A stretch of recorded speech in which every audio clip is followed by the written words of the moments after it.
Ayan, hello po, magandang umaga, magandang gabi kung nasang panig ng mundo, ha? Okay po, so eto na ang ating situational reading ngayong umagang ito, August 4 po ngayon, ha? Martes na, o di ba't napakabilis naman ng araw at oras, ano? Martes na po ng umaga dito sa Pilipinas, ayan. Sana'y nasa maayos kayong kalagayan sa pagpapanood ng ating bagong video today. At ito na nga ang ating bagong video ngayong umagang ito. No? Unang card pa lang, we have here the devil. Oh, okay. Huwag naman katakutan, ha. Okay po, symbolizes lang yun. Oh, tignan pa natin. And we also have here the Queen of Swords. Ayan. And we have here the Star. Ayan. Medyo sexy, no? Takpan natin. Okay.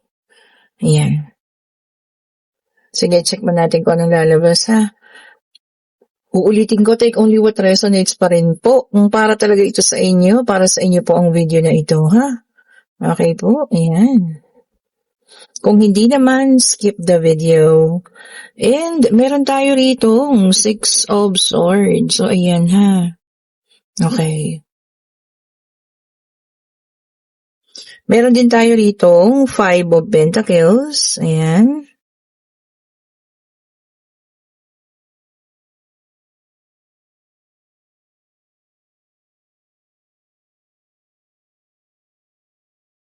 Ang dulas ng baraha. Oh, tignan niyo, oh. Ang dulas niya. Parang lahat gusto mag-flip. O, ayan, ito pa. And meron tayo ritong 10 of Wands. Ayan. Oops. Meron tayo ritong the Sun, the positivity card. Ayan, nandiyan na siya. Sakto, natakpan na. O, ayan na. O, ayan, the last card natin. We have here the Knight of Cups. O, ayan, kompleto na po ito, ha. This is the Knight of Swords. Sorry po, ha. Kala ko Cups. Okay. So, kompleto na itong ating situational reading para ngayong umagang ito, no? Alam niyo, may nakikita ko ritong matapang na babae. O, ayan, ha. Because the Queen of Swords is here. Ayan. Definitely, ito po para dun sa mga iniwanan ng mga person nila, no? Kasi meron ditong umalis. Ito rin umalis. Nakabigat ng husto to sa'yo kasi parang that time, no, hindi mo siya matanggap, hindi mo siya, tawag dito, hindi ganun kadali para sa'yo. Pero naging positibo ka naman at nagbago na yung kapalaran mo at nagbago na rin yung pakiramdam mo, no? Kasi itong sinasabi ko sa itong matapang na babaeng to, maaring ito po yung kanyang sinamahan, no? Yung pala, regardless, lalaki, babae, o kung kanino man siya sumama. Okay po, LGBTQ. So, kahit anong kasarian, ha. Ang nakikita ko dito sa ngayon, ayan, papalapit siya sa'yo.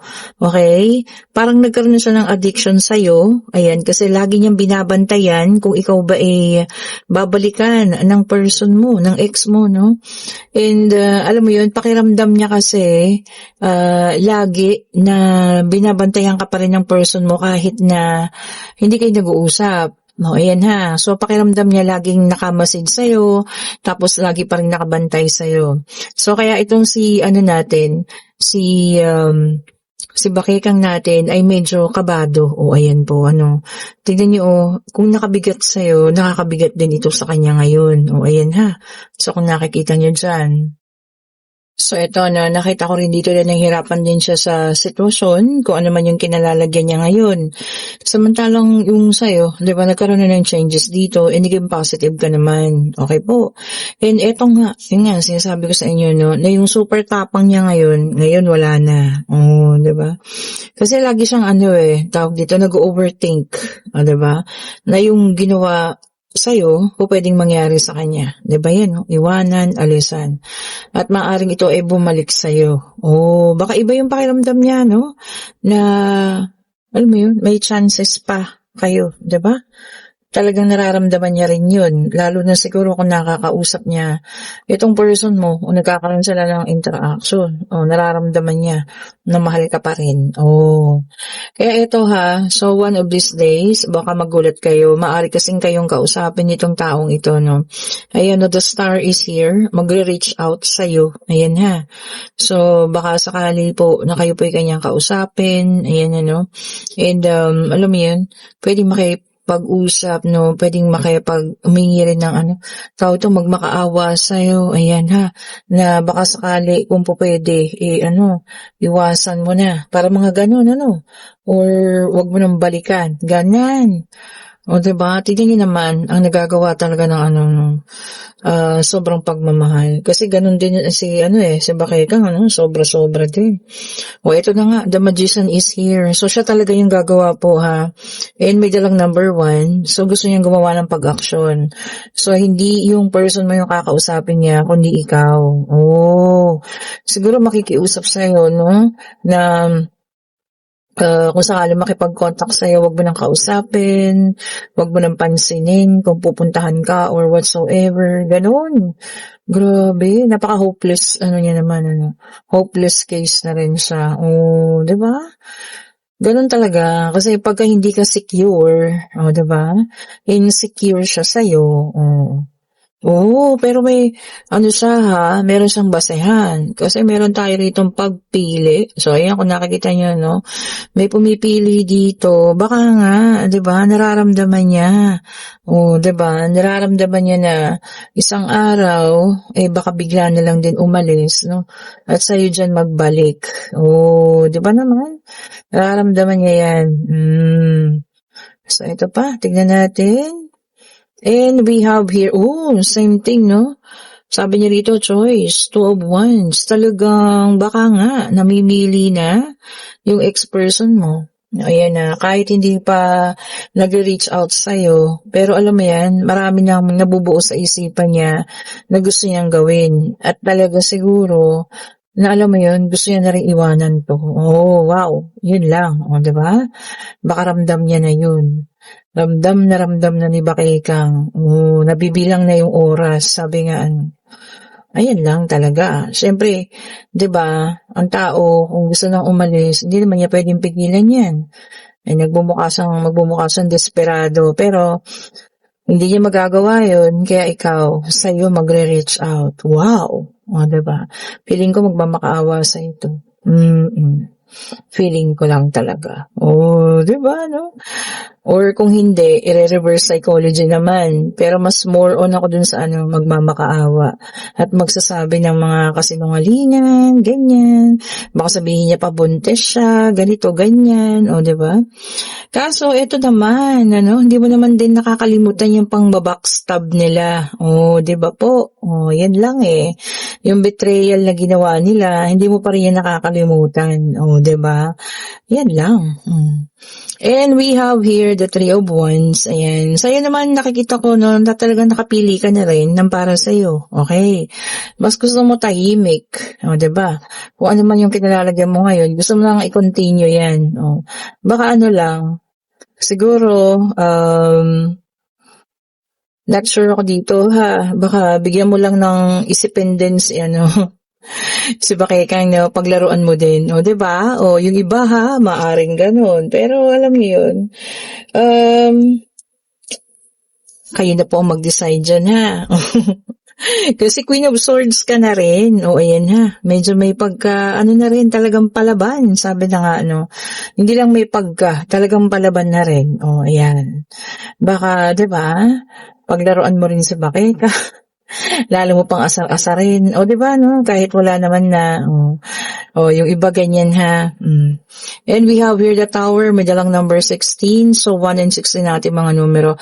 O, eto na nga. Totoo, may paparating na distraction sa kanila. Kaya kakailanganin kanya talagang kausapin. O, nasa sayo naman yan. Pagbibigyan mo ba? Okay lang ba sa'yo? So, nasa sa inyo po, ha? And we have here the devil. Uy, nauna kagaya din doon, talagang sobra-sobra na yung niya sa'yo.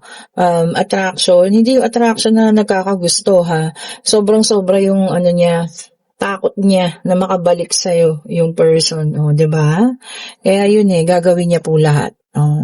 Ito na, ang ating pangatlong deck of cards. Ito po pwedeng sa inyo, pwedeng sa kanya, pwedeng kung kanino man, take only what resonates pa rin. Ito na ha. Okay po, check natin. Ayun na agad. Ay, tignan nyo naman. Talagang 3 beses lumabas ha. Tatlong beses, pangatlong deck, the devil is here, earth sign, Taurus, Virgo, and Capricorn. So talagang yung takot, ayan, yung pangamba niya, na maaaring bumalik sa'yo nandoon. Kasi nakikita niya na yung mga signs na maaari nga, no? Na siya po iwanan na. Pero pwede rin sa iba yan, ha? Okay po. And we have here the air sign, Gemini, Libra, and Aquarius, justice in reverse. Ayan. Uy, punishment. Oh, may makaka-receive na ng kanyang punishment, ha. Sino kaya yun? Di syempre, nakagawa ng masakit. Dapat lang, ang kaparusahan ay kanila ng maranasan. Di ba naman? And meron din tayo ritong the death card, water sign, Cancer, Scorpio, and Pisces.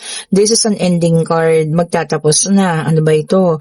Pwedeng mga toxic na relasyon, pwedeng hindi magagandang pangyayari, pwedeng kung ano man, Especially sana yung mga bad luck, magtapos na rin yan. And alam mo yun, para guminhagin-hawa naman na yung buhay natin, diba? At maalis-alis na rin yung mga negativity, diba po? And meron din tayo rito the Seven of Wands, sa fire sign naman, Aries, Leo, and Sagittarius. So meron tayong earth, air, water, and fire. So sa unang apat, lumabas na lahat ng zodiac sign, ha? Nandito na. Sabi rito, challenge accepted. Ayan. So tatanggapin mo raw kung ano man tong mga challenges na to na darating, which is tama naman. Kaya sa iwasan po, kailangan tanggapin yan, diba? At alam mo yun, matatagumpayan mo yan, lalo na kung sanay ka na, diba?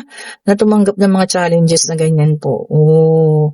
Kung kakayanin, yes, kakayanin yan, diba? Dasal lang.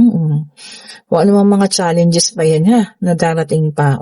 Diba po, ito pa, tignan pa natin, ayan. Tingnan nyo to, dalawa agad. And we have here the lovers, air sign, Gemini, Libra, and Aquarius. Sabi rito, the strength of two together. Ayan. Ibig sabihin kasi, pagka ganun, ibig sabihin nun, soulmate. Diba? Yung mas powerful yung dating pag dalawa kayo. Pero pag iisa ka lang, parang palaging may kulang. Diba po? So, kung sino man yan na yung soulmate, pwedeng parating na yan or pwedeng siya yung kasama mo ngayon. Obserbahan mo. Kung ganun yung dating sa inyo, na talagang mas powerful kayo pag dalawa kayo nagdedesisyon, ibig sabihin soulmate mo yan po. And we also have the star here. Ayan. Sabi rito, kalmado na. Ayan. So, ibig sabihin po, kalmado na ang mga bagay-bagay. Pwede ito po yung emosyon ninyo. Pwede rin ang mga, alam niyo yan, hindi magagandang pangyayari. Kakalma na. Mas mapapabuti na. Diba?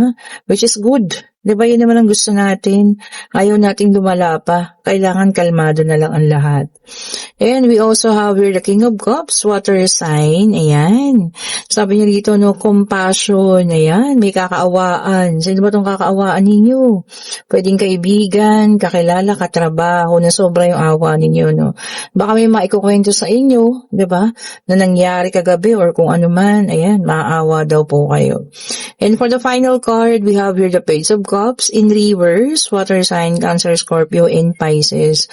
Sabi niya rito, emotional immaturity. Ayan, pwedeng kayo ngayon ng mga immature. Ayan. Yun ang mahirap, diba? Pinagsasabihan mo, ayaw makinig. Diba? Mga immature nga, walang pagkatanda. Hayaan nyo na, kayo na yung magpasensya. Total, kayo yung mas matured na tinatawag. Di hayaan nyo na. Ito na, ang ating yes and no card. Pwede na kayong magtanong, ha? Pag-ibig, pangyayari, financial, kung ano man gusto nyo malaman. Ayan. Diba, universe, ano pong isasagot ninyo sa kanilang katanungan po? Isang sagot lang po, ha? Isang sagot lang po ang aming kailangan. Ayan na, ha? Tignan natin. Ayun na po. Kaya lang, bumalik. Isa pa. Umiikot pa balik. Hindi nagtuloy. Ito, ayun. Talagang iyon ay tumuloy. Yan. And we have here the Emperor, and yes po ang sagot. At may dala siyang number 4. Sabi naman ng ating the Emperor ay stability is coming. Magiging stable na rin ang lahat-lahat. Napaka-positive, ha, ng mga reading natin ngayon. And meron tayong number 1, number 16, number 15, and number 4. Okay po. Ayan ang ating mga numero ngayon at yes po ang sagot. Kung nagugustuhan nating reading, pa-like, pa-share, subscribe, and hit the notification bell para lagi kayong updated sa mga bagong videos na nire-release natin. At sa lahat po ng gusto umorder ng ating mga bracelet, kayo po yung mag-chat na. Ayan ha. Para, alam niyo, makapili kayo ng gusto ninyo. Ayan. Kung gusto niyo ng pangontra, meron din tayo. Black Obsidian. Ayan. Black Rose Tourmaline. Ayan. Pwede rin po yan. And kung gusto niyo ng 5-in-1 para kumpleto na. Ayan. Kayo po yung mag-chat na ha. And kung gusto niyo ng private reading on Friday, i-click nyo rin yung link. Nandyan po sa comment section. Wala kayong ibang makakausap. Ako lang to. Ayan. Para kayo po yung magpa-schedule na. Thank you so much po for watching. Have a great morning po. And kung kayo pala yung nasa situational reading, kung baga kayo ngayon ay, hawak niyo ang beat. O, diba? So, totoo lang. Kung talagang ito po ay, situation nyo ngayon, hawak niyo ang beat. Ika nga, Pwede mo siyang, diba, turuan ng leksyon din. Leksyonan mo siya. Or, pwede rin wag ka nang makialam. Or, wag na talaga kung ayaw mo na, Depende po sa inyo. Decision nyo nga. Sabi ko nga, Have a great morning po, ha. Stay safe po sa inyo. Bye-bye po.